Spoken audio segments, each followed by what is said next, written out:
নমস্কার বন্ধুরা, আমি Sanchali. Welcome to Sanchali lifestyle blog. শুভ সন্ধ্যা বন্ধুরা।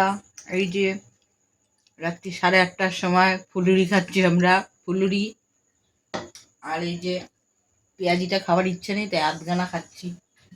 আর এই যে এখন রান্না হবে চিলি সয়াবিন আর রুটি।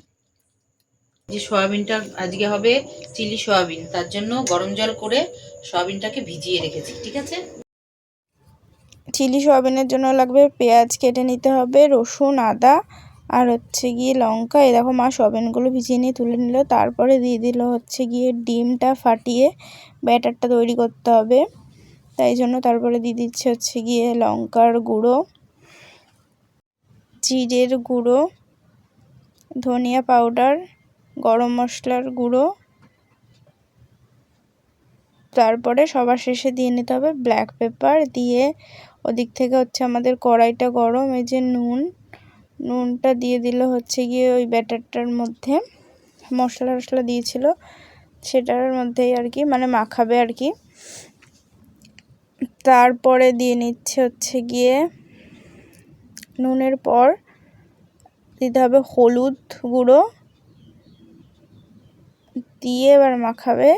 তার আগে গিয়ে কি করছে, রসুনগুলো কুচিগুলো যেগুলো ছিল সেগুলো দিয়ে নিচ্ছে ওর ভেতরে গ্রাইন্ড করে। আর গিয়ে পেঁয়াজটাও গ্রাইন্ড করে দিয়ে দিল। কিছুটা পেঁয়াজ দিয়েছে, কিছুটা রয়েছে, বাকি পেঁয়াজ তো ভাজা করবে না, চিলি সয়াবিনে লাগবে। এই দেখো, তারপরে কর্নফ্লাওয়ার দিয়ে মাখিয়ে নিচ্ছে ভালো করে, যেরকম চিলি চিকেনটা বানায় সেটা তো পকোড়া হয় না, এটা ওরকম। এটা মানে সয়াবিনটা ফ্রাই করবে আর কি।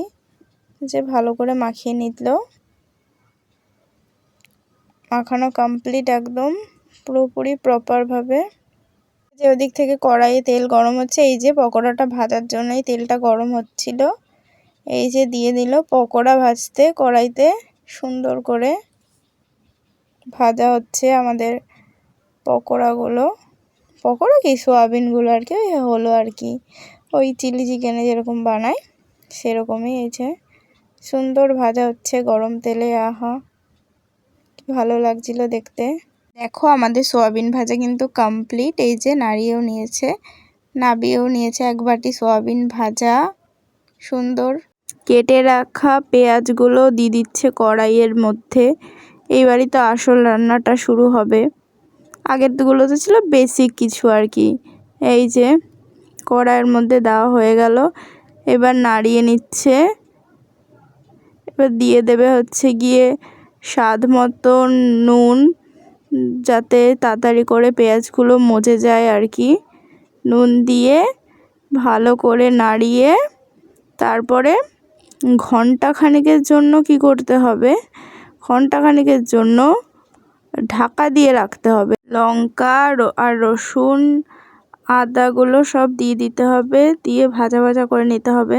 এবার 3টে সস মেশানোর পালা। ওই যে সয়া সসটা ঢেলে নিচ্ছি চিলি সসের মধ্যে, ঢেলে নিয়ে তারপরে এবার সবার শেষে দেব গিয়ে টমেটো কেচাপটা। 3টে সস একবারে মিক্স করে ঢেলে নিতে হবে ওই চিলি সয়াবিনেরটার মধ্যে, মানে পেঁয়াজ ভাজা, লঙ্কা ভাজা, রসুন ভাজা ওটার মধ্যে। দেখো নিয়ে ভালো করে নাড়িয়ে নিতে হবে গ্রেভি তৈরি করার জন্য। তার মধ্যে নুনটা আর চিনিটা পরিমাণ মতো দিয়ে ভালোভাবে নাড়িয়ে নিতে হবে। আমরা ওখানে সসের বাটিটা ধুয়ে একটু সামান্য জল অ্যাড করেছিলাম ওর মধ্যে, বেশি জল অ্যাড করিনি।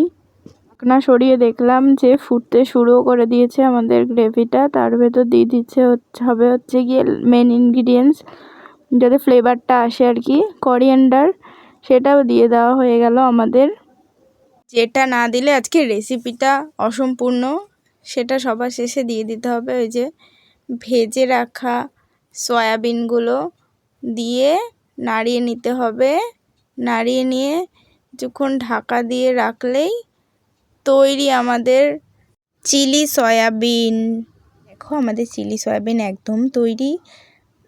তোমাদের যদি রেসিপিটি ভালো লাগে তাহলে একবার হলেও ট্রাই করো।